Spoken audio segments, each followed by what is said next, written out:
بسم اللہ الرحمن الرحیم۔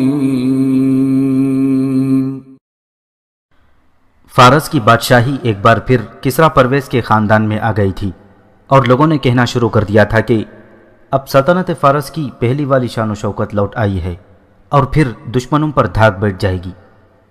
مذہبی پیشوا کہتے تھے کہ یزدگرد کی واپسی نہایت اچھا شگون ہے اور یہ مسلمانوں کی موت کی نشانی ہے۔ حالات ایسی صورت اختیار کر رہے تھے جو مجاہدین کے لشکر کے لیے بے حد خطرناک تھے۔ مدائن میں ایک بہت بڑی فوج تیار ہونی شروع ہو گئی تھی۔ لوگ جوق در جوق جذبے اور ولولے سے فوج میں شامل ہونے لگے۔ ان کی اور نئے گھوڑوں کی ترتیب شروع ہو گئی۔ فوج کی نفری اور گھوڑوں کی تعداد روز بروز بڑھ رہی تھی۔ ادھر مثنیٰ بن حارثہ بمشکل 3000 مجاہدین کے ساتھ بغداد کے قریب سابات کے مقام پر پریشان بیٹھے تھے کہ وہ نفری کی کمی کہاں سے پوری کریں۔ اس کے علاوہ مثنیٰ کا زخم اور زیادہ خراب ہو گیا تھا اور وہ ذرا سا چلتے تھے تو بھی سانس پھول جاتا تھا اور زخم سے درد کی ٹھیسیں اٹھتی تھیں۔ طبیبوں کی نگاہ میں وہ اب لڑائی کے قابل نہیں رہے تھے۔ اب تو یوں لگتا تھا کہ شکست ان کے مقدر میں لکھ دی گئی ہے۔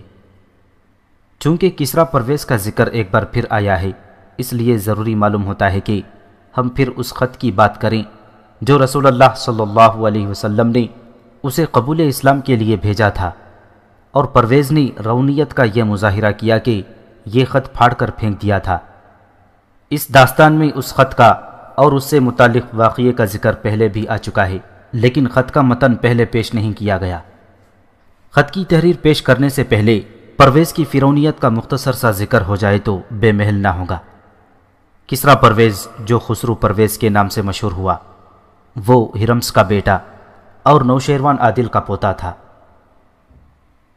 نوشیروان جو اس کا دادا تھا، اس نے عدل و انصاف میں شہرت حاصل کی اور تاریخ میں اونچا نام اور مقام پایا، اور پوتا دادا کے الٹ چلا اور فرعونیت میں نام پیدا کیا، یہاں تک کہ اللہ کے رسول صلی اللہ علیہ وسلم کی گرفتاری کا حکم دیا۔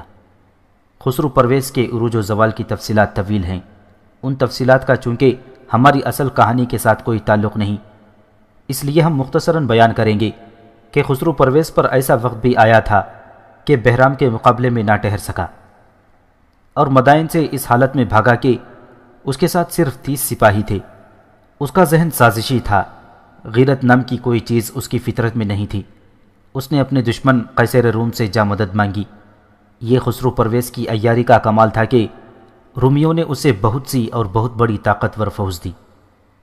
خسرو پرویز اس فوج کے ساتھ اپنی سلطنت میں داخل ہوا۔ بہرام نے مقابلہ کیا، لیکن بہرام شاہی خاندان سے نہیں تھا۔ اس بنا پر رؤسا اور دیگر زعما اس کا ساتھ چھوڑ گئے اور فوج بھی بے دلی سے لڑی تھی۔ نتیجہ یہ ہوا کہ بہرام کو جان بچا کر بھاگنا پڑا اور خسرو پرویز ایک وسیع و عریض سلطنت کا شہنشاہ بن گیا۔ یہاں سے اس کی فتوحات کا سلسلہ شروع ہوتا ہے۔ اس شخص کی فطرت میں جو ابلیسیت تھی، اسے اس نے یوں استعمال کیا کہ جس قیصر روم کی فوجی مدد سے وہ مدائن میں فاتح کی حیثیت سے داخل ہوا اور کسریٰ فارس بنا تھا، اسی قیصر روم کو اس نے للکارا اور اس کے ساتھ لڑائیاں لڑی اور اس کے کئی علاقوں پر قبضہ کر لیا۔ اس سے پہلے اس نے بہت بڑی فوج تیار کر لی تھی، جس میں عربوں کے لیے اس نے مال غنیمت اور دیگر انعامات اور مراد کی ایسی کشش پیدا کی تھی کہ عرب کے سرحدی قبائل کے لوگ اس میں شامل ہو گئے۔ اس کا دادا نوشیروان عادل فلسطین کو اپنی سلطنت میں شامل کرنے کا ارادہ رکھتا تھا، لیکن موت نے آ لیا۔ پوتے خسرو پرویز نے دادا کے اس ارادے کی تکمیل کا اعلان کر دیا اور یہ اعلان بھی کیا کہ بیت المقدس کو فتح کر کے وہ وہاں حضرت عیسیٰ علیہ السلام کی تمام مقدس یادگاریں، اصل صلیب جس پر حضرت عیسیٰ کو مصلوب کرنے کا ارادہ کیا گیا تھا، اور ان کا مفروضہ یعنی مدفن تباہ و برباد کر کے غائب کر دے گا۔ اس وقت فلسطین پر رومیوں کا قبضہ تھا۔ یہودیوں کو پتہ چلا کہ خسرو پرویز عیسائیت کے مرکز کو تباہ کرنے چلا ہے، تو 62,000 یہودی اس کی فوج میں شامل ہو گئے، کیونکہ وہ عیسائیت کے اتنے ہی دشمن تھے جتنے اسلام کے تھے۔ خسرو پرویز کی فوج بیت المقدس میں داخل ہو گئی اور ایسی قتل و غارت کی کہ 90,000 عیسائیوں کو، جن میں بچے بھی تھے، قتل کر دیا گیا۔ کوئی گرجا گھر سلامت رہنے نہ دیا گیا۔ زیادہ تر گرجوں کو آگ لگا دی گئی، تمام دولت لوٹ لی گئی۔ عیسائیوں کی کوئی مقدس جگہ سلامت نہ رہنے دی گئی۔ وہاں سے سونے، چاندی، ہیرے اور جواہرات کے انبار ملے جو خسرو پرویز مدائن لے آیا تھا۔ عیسائیوں کی تاریخ میں ان پر اس سے زیادہ ظلم کی مثال نہیں ملتی۔ پرویز کے ظلم اور درندگی کا نشانہ رومن کیتھولک عیسائی بنے تھے۔ اس کے بعد خسرو پرویز اسلام کے خلاف کمر بستہ ہونے لگا۔ رسول اکرم صلی اللہ علیہ وسلم نے حبش کے نجاشی کو دعوت اسلام کا پیغام بھیج کر خسرو پرویز کے نام ایک پیغام بھیجا۔ پیغام لے جانے والے ایک صحابی حضرت عبداللہ بن خزافہ رضی اللہ تعالیٰ عنہ تھے۔ اس وقت خسرو پرویز کردستان کی سرحد پر دریائے قرامو کے کنارے خیمہ زن تھا۔ رسول اکرم صلی اللہ علیہ وسلم کے نامہ مبارک کی تحریر یہ تھی: بسم اللہ الرحمن الرحیم، محمد الرسول اللہ صلی اللہ علیہ وسلم کی طرف سے کسریٰ رئیس فارس کے نام۔ اس شخص پر سلام ہے جو ہدایات کی پیروی کرے اور اللہ اور اس کے رسول صلی اللہ علیہ وسلم پر ایمان لائے اور گواہی دے کہ اللہ کے سوا اور کوئی معبود نہیں، اور یہ گواہی بھی دے کہ میں تمام دنیا کے انسانوں کی طرف اللہ کا رسول بنا کر بھیجا گیا ہوں تاکہ ہر زندہ انسان کو اللہ کا خوف دلاؤں۔ لہٰذا تم اگر اسلام قبول کر لوگے تو سلامت رہو گے، اور اگر تم نے انکار کیا تو مجوسیوں کا وبال جان تمہاری گردن پر ہوگا۔ خسرو پرویز فرعونوں سے کم نہ تھا۔ وہ اپنے آپ کو سورج کا بیٹا ہی نہیں، دنیا کا دوسرا خدا سمجھتا تھا۔ اسے رسول اللہ صلی اللہ علیہ وسلم کا پیغام پڑھ کر سنایا گیا تو اس کے چہرے پر فرعونیت کے قہر و غضب کے تاثر کے ساتھ حیرت و استعجاب کا تاثر بھی شامل تھا کہ یہ کون ہے جس نے اتنی بے باکی اور صاف گوئی سے اسے خط لکھا ہے۔ وہ حیران تھا کہ کوئی انسان ایسا جرأت مند اور سرکش بھی ہو سکتا ہے جس نے اس کے نام سے پہلے اپنا نام لکھا ہے۔ خسرو پرویز تو طرابلس سے لے کر پنجاب تک کا شہنشاہ اور خداوند عالم کہلاتا تھا۔ غصے سے اس کے ہونٹ کانپنے لگے تھے کہ عرب کے ایک بوریا نشین نے اسے محض رئیس فارس کہا ہے۔ وہ تو کہا کرتا تھا کہ قیصر روم اور خاتون چین مل کر بھی اس سے آنکھ ملانے کی جرأت نہیں کر سکتے۔ ایشیا اور یورپ کی بادشاہیاں متحد ہو جائیں تو بھی اس کے سامنے زبان نہیں کھول سکتی۔ اس نے رسول اللہ صلی اللہ علیہ وسلم کے پیامبر عبداللہ بن خزافہ رضی اللہ تعالیٰ عنہ کی طرف قہر بھری نظروں سے دیکھا۔ درباری یہی توقع رکھتے ہوں گے کہ اس پیامبر کے قتل کا حکم ملا کے ملا۔ انہیں یہ توقع بھی تھی کہ اس عرب کو ذلیل و خوار کر کے اور اذیتیں دے دے کر مارا جائے گا، لیکن خسرو پرویز نے رسول کریم صلی اللہ علیہ وسلم کے خط کے پہلے 2 ٹکڑے کیے، پھر 4، پھر 8، پھر وہ اس خط کو پھاڑتا ہی چلا گیا۔ آخر اس نے یہ تمام ٹکڑے اپنی ہتھیلی پر رکھے اور زور سے پھونک مار کر انہیں اڑا دیا۔ ٹکڑے دربار میں بکھر گئے۔ درباری یہ دیکھ کر حیران رہ گئے کہ اس فرعون نے جو انسانوں کی شہ رگیں کٹوا کر اور ان سے خون کے فوارے پھوٹتے دیکھ کر لطف اندوز ہوتا تھا، عبداللہ بن خزافہ رضی اللہ تعالیٰ عنہ کو جانے کی اجازت دے دی۔ عبداللہ رضی اللہ تعالیٰ عنہ سینکڑوں میل کی مسافت طے کر کے مدینہ منورہ پہنچے اور رسول کریم صلی اللہ علیہ وسلم کو بتایا کہ زرتشت کی عبادت کرنے والے خسرو پرویز نے آن حضور صلی اللہ علیہ وسلم کے پیغام حق کے ساتھ کیا سلوک کیا ہے۔ یہ پہلے بیان ہو چکا ہے کہ رسول اللہ صلی اللہ علیہ وسلم نے فرمایا کہ فارس کی سلطنت اسی طرح ٹکڑے ٹکڑے ہو کر بکھر جائے گی۔ عبداللہ بن خزافہ رضی اللہ تعالیٰ عنہ کو خسرو پرویز نے زندہ واپس جانے کی اجازت دے کر سب کو حیران کر دیا تھا، لیکن اس نے عبداللہ کے رخصت ہونے کے بعد ایک حکم دے کر سب کی حیرت رفع کر دی۔ اس نے حکم یہ دیا کہ یمن کے گورنر تک میرا حکم تیز رفتار قاصد کو بھیج کر پہنچا دیا جائے کہ مدینہ کے محمد صلی اللہ علیہ وسلم کو گرفتار کر کے میرے دربار میں پیش کرے کہ میرے اس غلام نے اتنی بڑی جسارت کی ہے، میں اسے عبرتناک سزا دوں گا۔ یمن کا گورنر ایک فارسی بازان تھا۔ اس تک قاصد حکم لے کر پہنچا تو بازان نے اپنا قاصد مدینہ رسول کریم صلی اللہ علیہ وسلم کے پاس اس پیغام کے ساتھ بھیجا کہ آن حضور صلی اللہ علیہ وسلم گرفتاری پیش کریں تاکہ خسرو پرویز کے حکم کے مطابق آپ کو مدائن بھیجا جائے۔ رسول اللہ صلی اللہ علیہ وسلم یہ حکم سن کر مسکرائے اور قاصد سے فرمایا، امیر یمن بازان اور کسریٰ سے کہنا کہ اسلام مجھ سے پہلے مدائن پہنچ جائے گا۔ خسرو پرویز کی فرعونیت کی صرف ایک مثال کافی ہوگی۔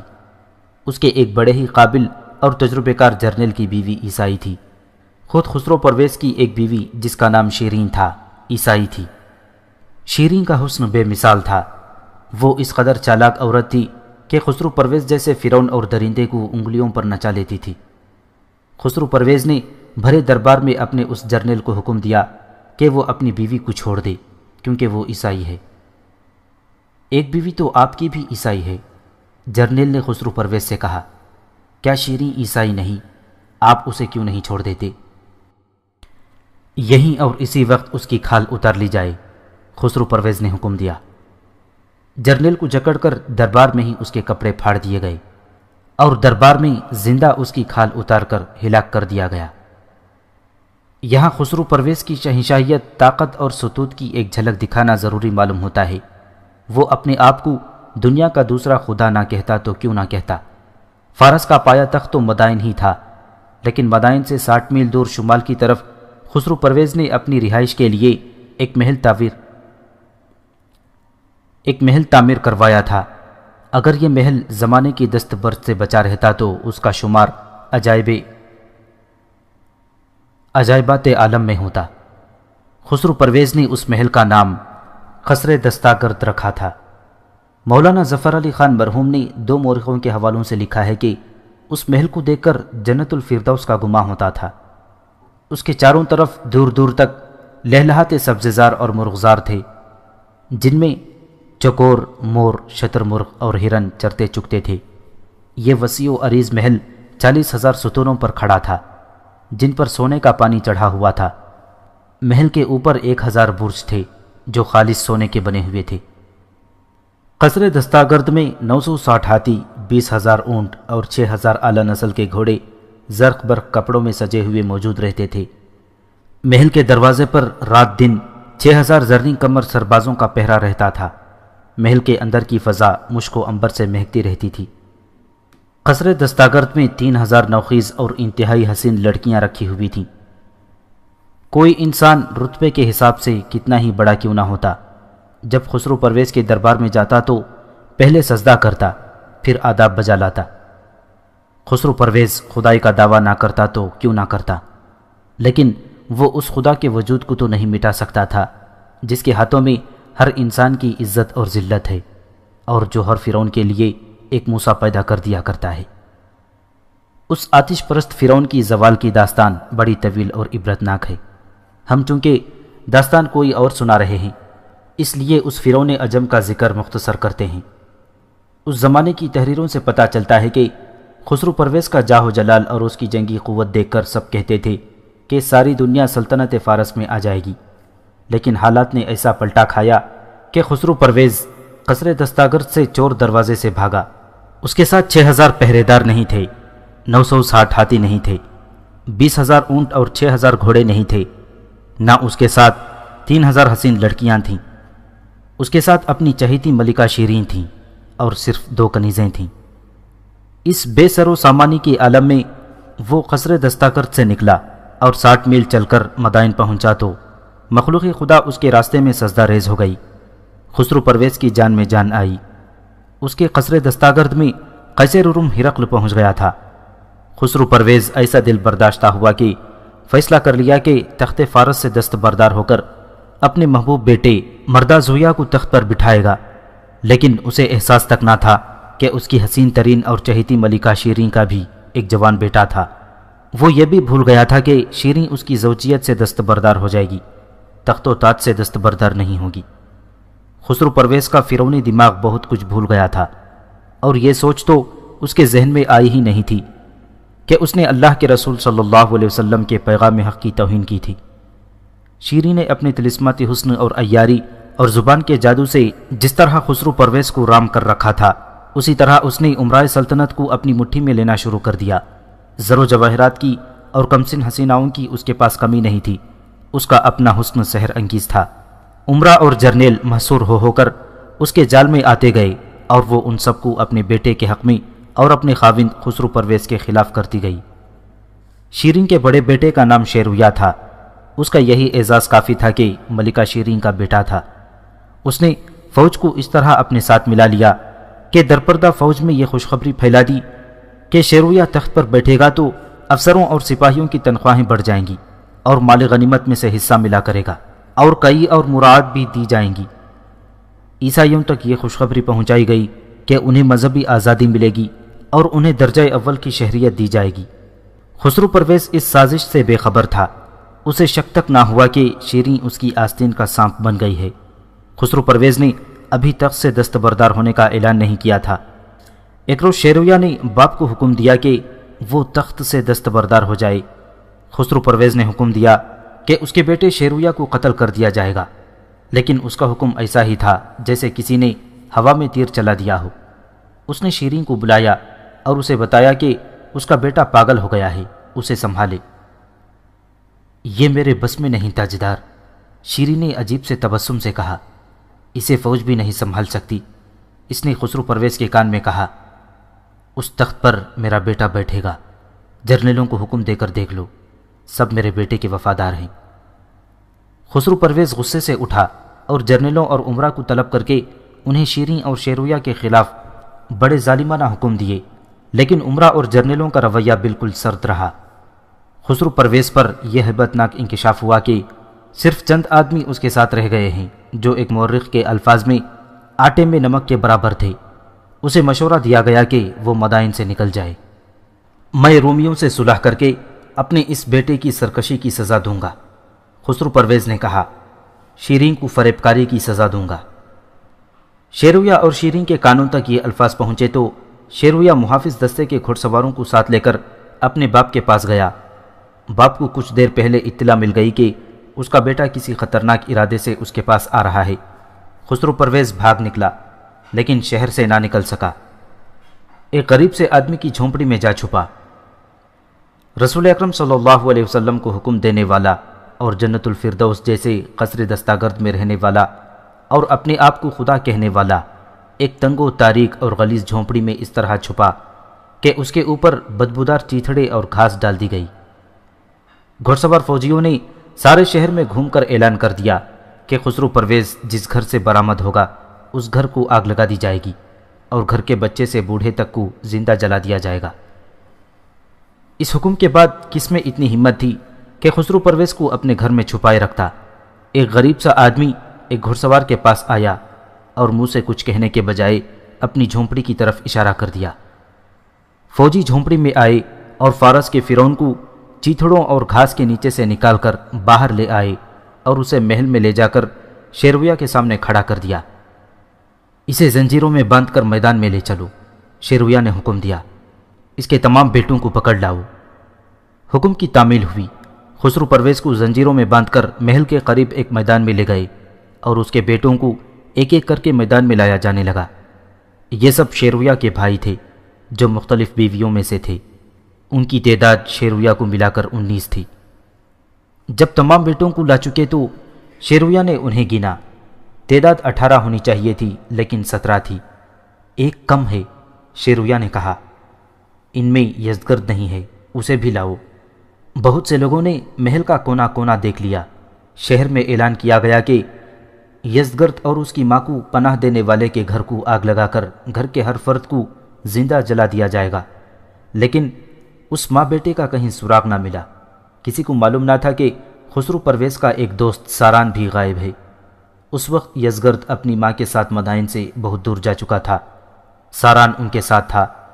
ساران نے قبل از وقت بھانپ لیا تھا کہ شیرویہ اپنے کسی بھائی کو زندہ نہیں چھوڑے گا۔ وہ خسرو پرویز کے غائب ہوتے ہی یزدگرد اور اس کی ماں کو غریب سے کسانوں کے بھیس میں شہر سے نکال کر لے گیا تھا۔ ان سب کو ایک ایک کر کے قتل کر دو، شیرویہ نے حکم دیا۔ ان کے باپ کے سامنے لے جا کر قتل کرو۔ وہ کیا ہولناک منظر ہوگا! خسرو پرویز کے ایک بیٹے کو اس کے سامنے لے جاتے اور تلوار کے ایک ہی وار سے اس کا سر تن سے جدا کر دیا جاتا۔ ان سے کم سن بچے بھی تھے، نو عمر لڑکے اور نوجوان بھی تھے، اور ان میں وہ نوجوان مروہ زویا بھی تھا جسے خسرو پرویز اپنی جگہ تک نشین کرنا چاہتا تھا۔ اسے وہ اپنا سب سے پیارا بیٹا سمجھتا تھا۔ بھائیوں میں سب سے بڑا شیرویہ تھا۔ ان کی مائیں دور کھڑی چیخ چلا رہی تھیں۔ ان میں سے جس کے بیٹے کو آگے لے جاتے تھے اس کی ماں فریادیں کرتی آگے کو کود پڑتی۔ فوجی اسے دھکے دیتے اور گھسیٹتے دور جا پھینکتے۔ شیریں محل کے دریچے میں کھڑی یہ ساری کارروائی دیکھ رہی تھی۔ وہ واحد ماں تھی جس کے چہرے پر سکون اور اطمینان تھا۔ شیرویہ نے اپنے 17 بھائیوں کو قتل کرا دیا اور اپنے باپ کے متعلق حکم دیا کہ اسے قید خانے میں سب سے زیادہ تنگ و تاریک اور گندی کوٹری میں بند کر دیا جائے۔ خسرو پرویز نے اپنی بیٹے سے استدعا کی کہ اسے آزاد کر دیا جائے تو وہ سلطنت فارس سے نکل جائے گا، لیکن بیٹے کے دل میں یہ رحم پیدا نہ ہو سکا۔ وہ اپنے تخت پر منڈلانے والی تمام خطرے ختم کر رہا تھا۔ میں تمہیں قید خانے میں زیادہ دن رہنے نہیں دوں گا، شیرویہ نے باپ سے کہا، جلدی رہا کرا دوں گا۔ خسرو پرویز کو قید خانے میں ایک تاریک کوٹری میں بند کر دیا گیا۔ اس کے ساتھ ہی شیرویہ نے ایک آدمی کو بلایا۔ تاریخ میں اس آدمی کا نام نہیں لکھا۔ شیرویہ نے اسے حکم دیا کہ قید کے 5ویں دن وہ قید خانے میں جا کر خسرو پرویز کو قتل کر دے۔ اب شیرویہ سلطنت فارس کا شہنشاہ تھا۔ قید میں خسرو پرویز کی 5ویں شام تھی۔ وہ تاریک کوٹری میں نیم فاقہ کشی کی حالت میں پڑا تھا۔ کوٹری کا دروازہ کھلا۔ خسرو پرویز نے پوچھا، کون ہو؟ میں کسرا فارس کو رہا کرنے آیا ہوں، اس آدمی نے کہا۔ اٹھو اور اس اذیتناک زندگی سے آزاد ہو جاؤ۔ خسرو پرویز خوشی خوشی اٹھا۔ وہ دروازے کی طرف مڑا ہی تھا کہ اس آدمی کا خنجر خسرو پرویز کے دل میں اتر گیا۔ خنجر باہر نکلا اور ایک بار پھر دل میں اتر گیا۔ خسرو پرویز اذیتناک زندگی سے آزاد ہو گیا۔ اس کے بیٹے نے اپنا وعدہ پورا کر دیا تھا۔ شیرویہ خسرو پرویز کا ہی بیٹا تھا اور وہ شیریں جیسی عیار حسینہ کے بطن سے پیدا ہوا تھا۔ ناگن کا بیٹا سانپ ہی ہو سکتا تھا۔ اسے خسرو پرویز کے قاتل نے اس امید پر بڑی خوشی سے آ کر بتایا کہ اس کے حکم کی تعمیل کر آیا ہے کہ اسے انعام ملے گا۔ تم نے میرے باپ کو قتل کیا ہے، شیرویہ نے کہا۔ ہاں تاجدار فارس، اس آدمی نے کہا، آپ کے حکم کی تعمیل میں ذرا سے بھی تاخیر نہیں ہوئی۔ اپنے باپ کے قتل کا انتقام لینا فرض ہے، شیرویہ نے کہا۔ میں تمہیں زندہ نہیں چھوڑ سکتا۔ اور شیرویہ نے تلوار نکال کر اس آدمی کو قتل کر دیا۔ متعدد مورخوں نے لکھا ہے کہ خسرو پرویز کے دادا نوشیروان عادل نے خواب میں دیکھا کہ اس کے محل کے 14 کنکرے گر پڑے ہیں۔ یہ خواب یوں سچ ثابت ہوا کہ شیرویہ کے بعد صرف 9 سال کے عرصے میں مدائن کے تخت پر 12 تاجدار بیٹھے اور قتل ہوئے۔ یزدگرد 14واں بادشاہ تھا جسے اب ساران جا کر لے آیا تھا، اور پران دخت اور رستم نے اس کی رسم تاج پوشی بھی ادا کر دی تھی۔ مثنہ بن حارثہ اپنے لشکر کو سابات سے تقریت لے گئے تھے۔ انہیں ان جاسوسوں سے جنہیں انہوں نے پناہ گزینوں کے بہروپ میں مدائن بھیجا تھا ایسی اطلاعیں ملیں جو ان کی توقعات کے خلاف تھی اور بے حد تشویشناک بھی۔ سب سے زیادہ تشویشناک صورت تو یہ تھی کہ ٹوٹی ہوئی 2 پسلیوں اور پھیپڑوں کے زخم نے مثنہ بن حارثہ کو معذور کرنا شروع کر دیا تھا۔ اب ان کا یہ حال ہو گیا تھا کہ چند قدم چلتے یا گھوڑے پر سوار ہوتے تو مجروح پھیپڑوں کا درد ناقابل برداشت ہو جاتا اور سانس لینا مشکل ہو جاتا۔ اس کے باوجود مثنہ نے اپنے عزم، قوت ارادی اور روحانی قوت کو علیل نہیں ہونے دیا تھا۔ وہ اپنے فرائض اور ذمہ داریوں کو یوں معمول کے مطابق پورا کر رہے تھے جیسے جسمانی لحاظ سے وہ تندرست و توانا ہوں۔ انہیں یہ اطمینان تھا کہ فارسیوں کی جنگی قوت کی انہوں نے کمر توڑ دی ہے اور ان کے لڑنے کا جذبہ ختم کر ڈالا ہے، اور اب مدائن کو محاصرے میں لے کر سلطنت فارس کے تابوت میں آخری کیل گاڑ دینی ہے۔ لیکن مدائن سے آنے والے جاسوسوں نے وہاں خاصا عرصہ رہ کر اور شاہی اور عوامی حلقوں میں گھوم پھر کر اور تمام احوال و قوائف کا مشاہدہ کر کے مثنہ بن حارثہ کو جو تفصیلی رپورٹ دی وہ مختصراً یوں تھی کہ فارس کے تخت پر خسرو پرویز کے 21 سالہ بیٹے کو بٹھا کر وہ جرنیل جو رستم اور پوران کے خلاف ہو گئے تھے اب ان دونوں کے ساتھ ہو گئے ہیں، اور انہوں نے اس عزم کے ساتھ بڑا پکا اتحاد کر لیا ہے اور پوری تیاری کر لی ہے کہ مسلمانوں کو فارس سے زندہ نہیں نکلنے دینا اور مدینہ پر قبضہ کر کے عرب کو سلطنت فارس میں شامل کرنا ہے۔ رپورٹ میں یہ بھی تھا کہ فارس کے مختلف علاقوں کے جاگیردار، عمرہ اور دولت مند تاجر مدائن میں اکٹھے ہوئے اور انہوں نے ہی رستم اور پوران کو مجبور کیا کہ یزدگرد کو تخت پر بٹھایا جائے۔ انہوں نے اپنے اپنے علاقوں سے فوج کے لیے جوان آدمی، گھوڑے اور اونٹ بھیجنے شروع کر دیے ہیں۔ رستم اور دوسرے جرنیلوں نے بڑے زور و شور سے جنگی تیاریاں شروع کر دی ہیں اور اب کہ جو فوج تیار ہو رہی ہے وہ پہلی فوج سے کہیں زیادہ جرری اور دلیر ہوگی، اور یہ بھی کہ جرنیل اب مثنیٰ کے طریقۂ قیادت اور لڑنے کے انداز کے مطابق اپنے جنگی طور طریقوں میں رد و بدل کر رہے ہیں۔ امیر لشکر، ایک جاسوس نے کہا، فارس کی اس فوج کو تیار ہوتے وقت لگے گا۔ یہ فوج آپ کے سامنے آئے گی تو آپ پریشان ہو کر کہیں گے کہ یہ وہ فوج تو نہیں ہے جسے ہم ہر میدان سے بھگاتے رہے ہیں۔ کچھ بندوبست کر لیں، کمک منگوا لیں، ان 3000 نفری سے آپ پہاڑ جیسی فوج سے نہیں ٹکرا سکیں گے۔ مثنیٰ بن حارثہ نے پہلا کام یہ کیا کہ امیر المؤمنین حضرت عمر رضی اللہ تعالیٰ عنہ کے نام خاصا لمبا پیغام لکھوایا۔ اس میں انہوں نے مدائن کے بدلے ہوئے حالات اور آنے والے خطرات لکھوائے اور زیادہ سے زیادہ کمک کی درخواست کی۔ یہ پیغام قاصد کو دے کر کہا کہ وہ کم سے کم رکے اور جس قدر جلدی ہو سکے مدینہ پہنچے اور واپس یہاں نہ آئے بلکہ ذی وقار کے مقام پر آئے۔ قاصد کو بھیج کر مثنیٰ بن حارثہ نے اپنے لشکر کو تکریت سے کوچ کرایا اور ذی وقار کے مقام پر جا خیمہ زن ہوئے، کیونکہ یہ جگہ فارس اور عرب کی سرحد پر تھی۔ قاصد کے جانے کے کچھ دن بعد مثنیٰ کو اطلاع ملنے لگی کہ انہوں نے فارس کے جن شہروں اور قصبوں کو فتح کر لیا تھا وہاں کے لوگ سرکشی اور بغاوت پر اتر آئے ہیں۔ وہاں مثنیٰ نے شہری انتظامات کے لیے جو عمال مقرر کیے تھے ان میں بعض بھاگ آئے اور کچھ مقامی لوگوں کے ہاتھوں قتل ہو گئے۔ یہ بغاوت ان علاقوں کے جاگیردار اور عمرہ وغیرہ کروا رہے تھے۔ اس طرح مفتوحہ علاقے مسلمانوں کے ہاتھ سے نکل گئے۔ مثنیٰ بن حارثہ نے اپنے سالاروں سے کہا کہ وہ دن رات دور دور تک گشتی ٹولیاں بھیجا کریں، فارسی کسی بھی روز حملہ کر دیں گے۔ ہمیں فارس کی فوج کی آمد کی اطلاع قبل از وقت مل جائے تو ہم کچھ نہ کچھ مقابلہ کر سکیں گے، اگر نہ کر سکے تو اپنی سرحد قریب ہے، پیچھے ہٹ جائیں گے اور قریب ہی سے مدد مل جائے گی۔ حضرت عمر رضی اللہ تعالیٰ عنہ تک قاصد پہنچا تو پیغام پڑھ کر امیر المؤمنین اتنے پریشان نہ ہوئے جتنے قاصد کی زبانی یہ سن کر گھبرائے کہ مثنیٰ بن حارثہ کا زخم خراب ہو چکا ہے اور لگتا ہے یہ زخم ان کی جان لے کر رہے گا۔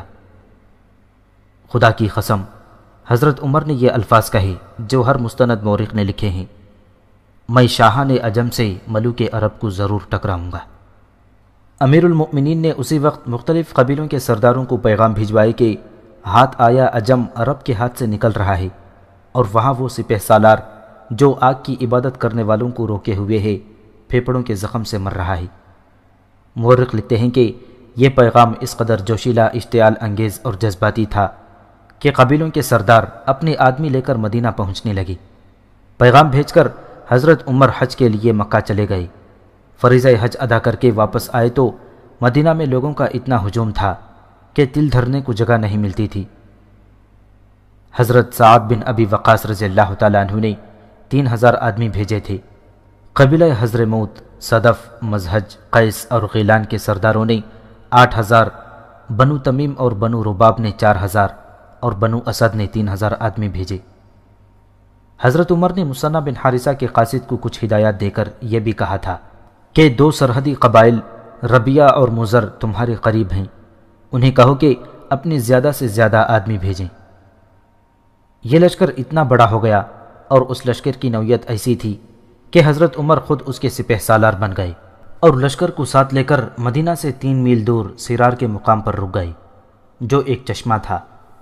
بعض صحابہ کرام کے کہنے پر حضرت عمر اس لشکر کی کمان سے دستبردار ہو گئے اور نجد سے سعد بن ابی وقاص کو بلا کر انہیں لشکر کا سپہ سالار مقرر کیا۔ یہ تفصیلات اس داستان ایمان افروز کے اگلے باب میں پیش کی جائیں گی۔ یہاں ایک بہت ہی افسوسناک حادثے کا بیان ضروری معلوم ہوتا ہے۔ حادثہ یوں ہوا کہ ذی وقار میں ایک رات مثنیٰ بن حارثہ کی تکلیف اس قدر بڑھ گئی کہ سانس رکنے لگا۔ طبیبوں نے بہت جتن کیے مگر مثنیٰ پر نزے کا عالم طاری ہو گیا۔ سلمہ ان کے پاس موجود تھیں اور مثنیٰ کے بھائی معنا بھی وہیں تھے۔ مثنیٰ نے بڑی مشکل سے کہا، میرا وقت آ پہنچا ہے، میری وصیت سن لو، میری جگہ جو سپہ سالار آئے گا اسے بتا دینا فارسیوں سے اس وقت تک نہ لڑنا جب وہ یکجا ہو چکے ہوں۔ ان کے علاقوں کے اندر جا کر بھی ان سے لڑنا ٹھیک نہیں، ان کی سرحد پر رہ کر ان سے لڑو اور انہیں کمزور کرو۔ اگر تم ان پر غالب آ جاؤ تو آگے بڑھو، اگر وہ تم پر غالب آ جائیں تو پیچھے اپنی سرحد میں آ جاؤ۔ ہمارے صحرائی راستوں سے عربی واقف ہیں، اجمی نہیں۔ وہ تمہارے پیچھے آئیں گے تو نقصان اٹھائیں گے، پھر تم پلٹ کر ان پر حملہ کر سکتے ہو اور پھر تم ان پر غالب بھی آؤ گے۔ یہ وصیت کرتے کرتے مثنہ بن حارثہ کو ہلکی سی ہچکی آئی اور وہ اپنے پیچھے شجاعت کی بے مثال داستانیں چھوڑ کر شہید ہو گئے۔